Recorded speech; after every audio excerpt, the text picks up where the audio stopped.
Good day, everyone. I hope you are safe and well wherever you are.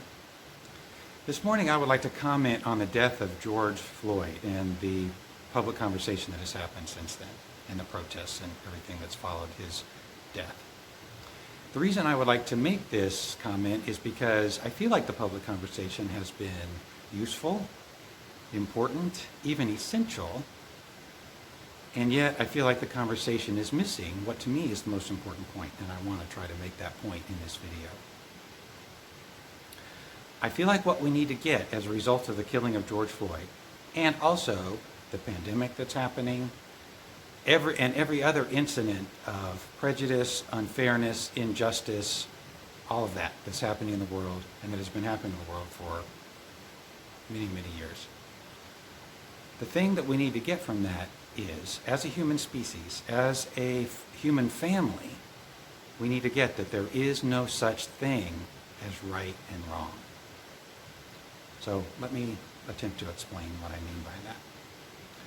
So in our conditioned mind, which we all share, there is a belief, typically, I would say probably just about universally, in the reality of these concepts, right and wrong. Also, good and bad, more than, less than, better than, superior to, inferior to, all of these kind of dualistic ideas. We have a fundamental belief in the reality of those things, and they are fictional, every single one of them. There is no reality in any of those things. Just to take right and wrong as our example, what is the point of right and wrong? Why do we hold on to these concepts? Well, we do for a couple of reasons, to me. One is we have invented those concepts in our conditioned mind as a way to control ourselves and to control other people, or to attempt to control other people. If I can make myself wrong for various things, then the idea is I can control myself.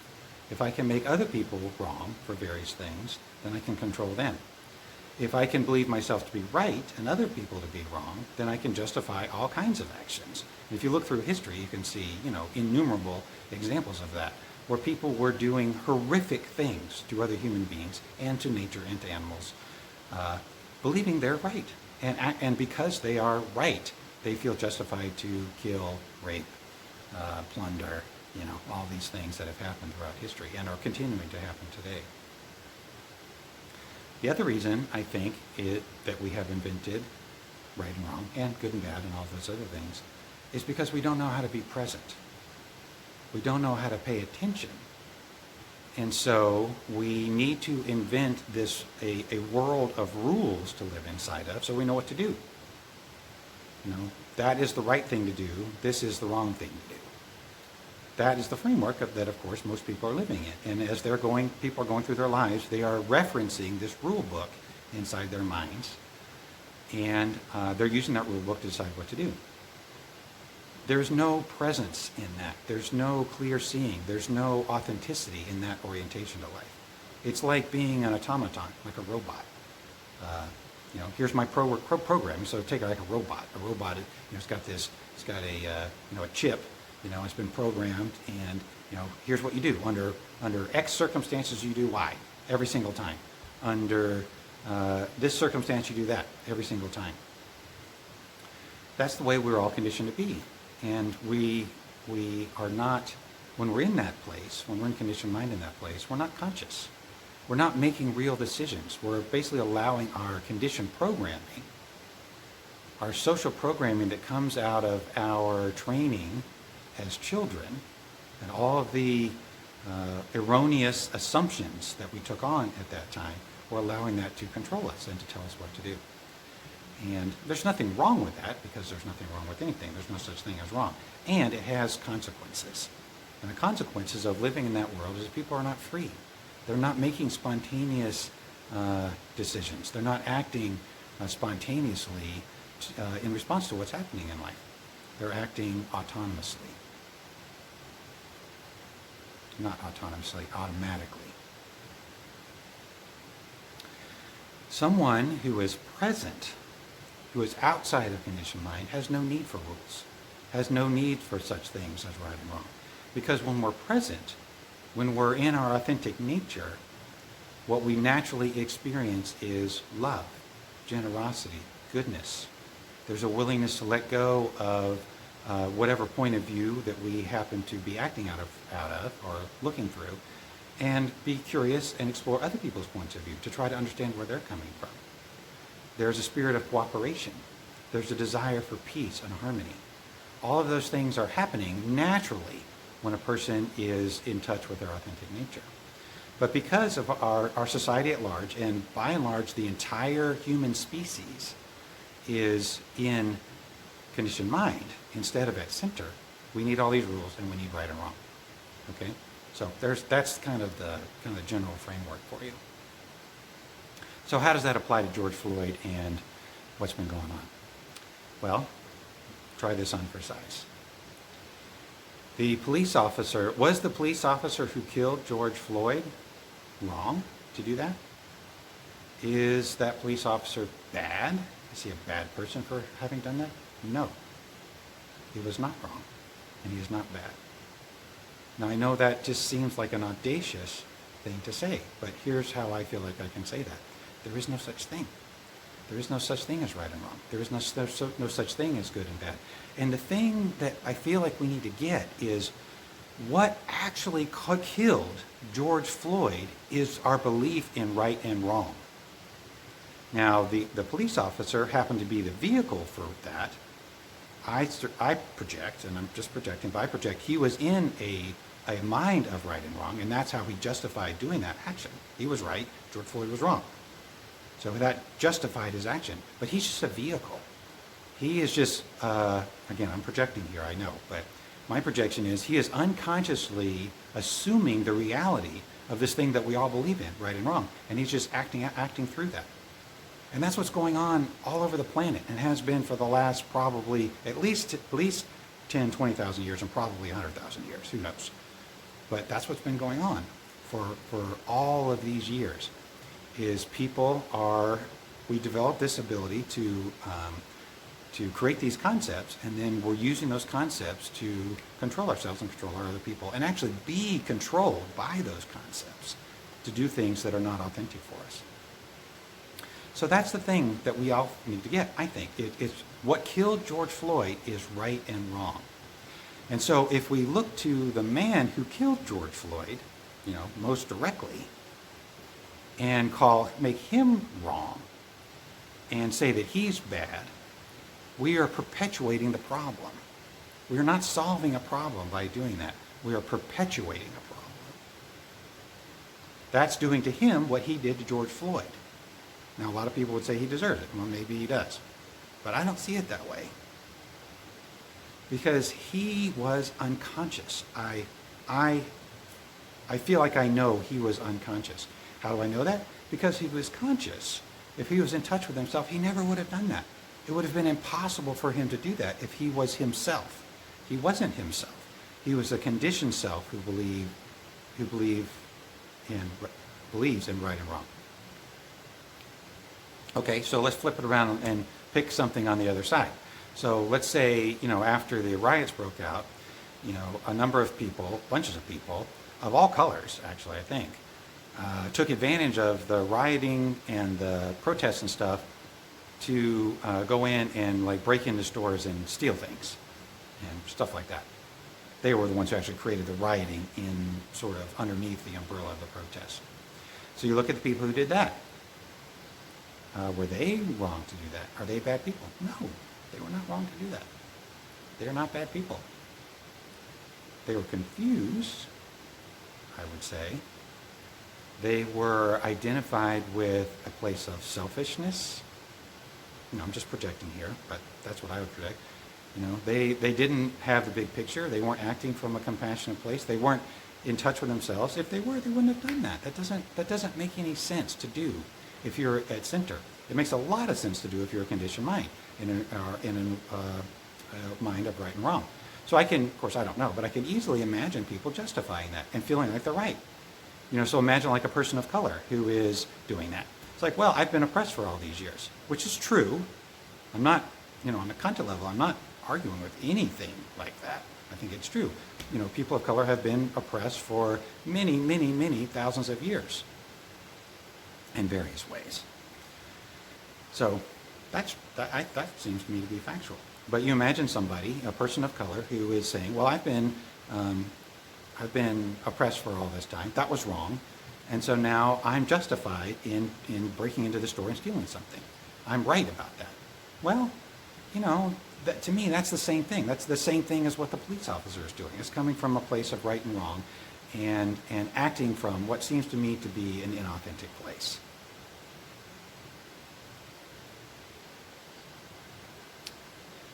So what do we do then? Well, one thing we need to do is we need to learn to look at things from a different place than right and wrong.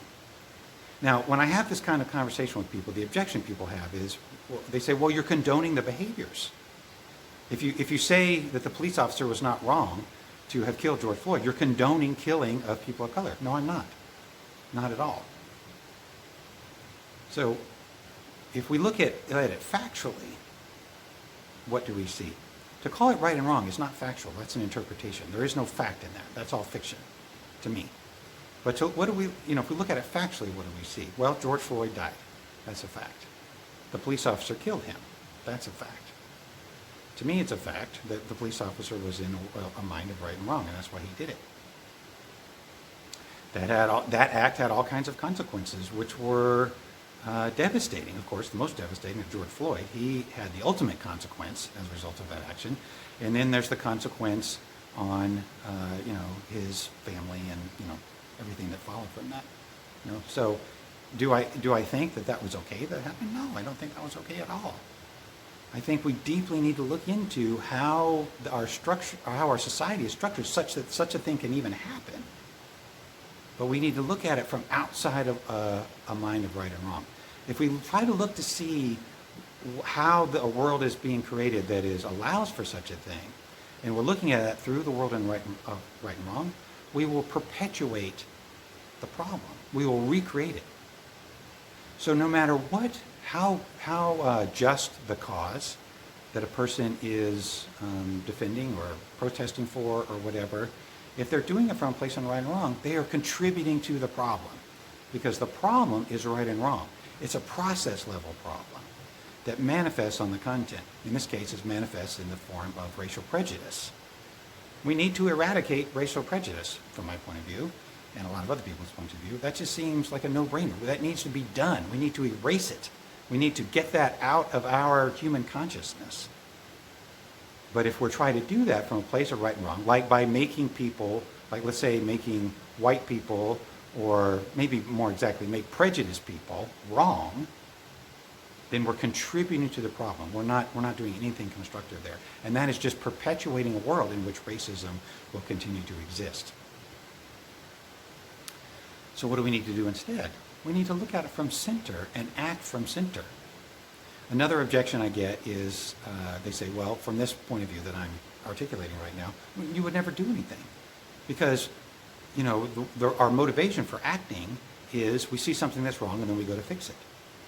I don't see it that way at all. I mean, people do, that is really motivating for people to see something wrong, but then they come and try to do something right and then mess everything up and they contribute to the problem. So to me, we don't need concepts like right and wrong to act at all. We have this natural energy that goes towards peace and harmony and goodness. We have a desire to contribute. We have a desire to serve. We have a desire to act well in life. And if we get in touch with our authentic nature, we'll naturally do that.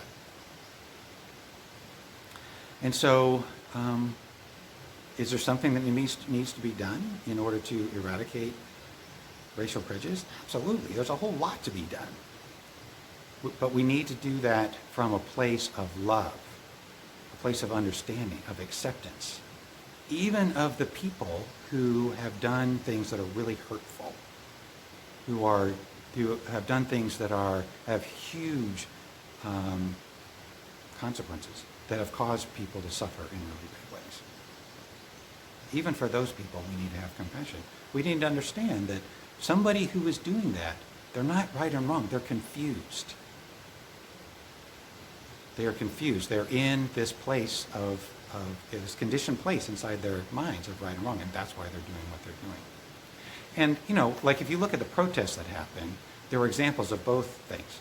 I mean, I think there were plenty of people out there doing right and wrong stuff, and it's just not helpful, And then, people get all kinds of goodies out of that. They get to be self-righteous. They get to, make other people wrong, and that feels good. They get to feel powerful and stuff like that, but it's not helpful. It's not helpful for the actual cause. And there were lots of examples, I think, of people who were coming from a centered place, who are protesting what was happening, trying to make a difference, having conversations about racial prejudice and what we need to do, but from a place of love, from a place of openness, without judgment. That's what we need to do. That's what we need to do as a human species, I think. And so to back it up again, to step away from the content, just look at the process. When I look at where we are as a human species, it seems to me, we're on an evolutionary trajectory. And it seems to me we're actually quite near the beginning. I mean, this stuff we're dealing with, like living in a world of right and wrong, that's really primitive, I think. We tend to think, we're like super smart, and we know all these things and stuff, but we're very primitive in the way that we think and the way we see things. Racial prejudice is very primitive. Violence is really primitive. All the, injustice, acting unjustly is very primitive. And so what do we need to do as a human species? Well, exactly what I'm talking about here, I think. We need to let go of right and wrong. And we need to let go of the whole dualistic conditioned system that supports ideas such as right and wrong, good and bad, and get to center. That, to me, is what spiritual practice is all about.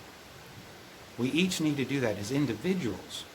We need to end our belief of right and wrong and good and bad and all those other things as individuals and act from a more centered place. And collectively, if we can all do that, we can change the world. I don't think that's going to happen anytime soon. I think that takes a tremendous act of courage and willingness and great determination over a long period of time for any individual to get past this stuff. It's deeply, deeply ingrained, and we believe it absolutely. At least at the beginning, when we start doing, most people, when they start doing spiritual practice, they believe in that stuff absolutely. And it takes a lot of work to get past it. But we can. It's possible. It's possible for an individual to do the work that's necessary to let go of these conditioned ideas and come to a place where they're acting spontaneously, naturally, with their natural intelligence and awareness in life, instead of following a bunch of rules and living in right and wrong. We can do that as individuals, and we can do that as a species. That, to me, is what this great human adventure is all about, is coming to center as a human family. That's what I think we're here to do. Thanks for listening. So I'm just throwing that out just to pay attention to. And what I would recommend, if you're open to it, is look to see how you perpetuate right and wrong. Look to see how it has infected you in your own mind. And see if you can let it go. Work on letting it go. Work on getting to a place of acceptance and unconditional love in yourself. And, if you feel called, do whatever you can see to do that can be helpful, that will help us to get to a better place, a more happy, peaceful, fair, just place in our relationships with each other as humans. Thanks again. Take care. Be well. I'll see you again soon.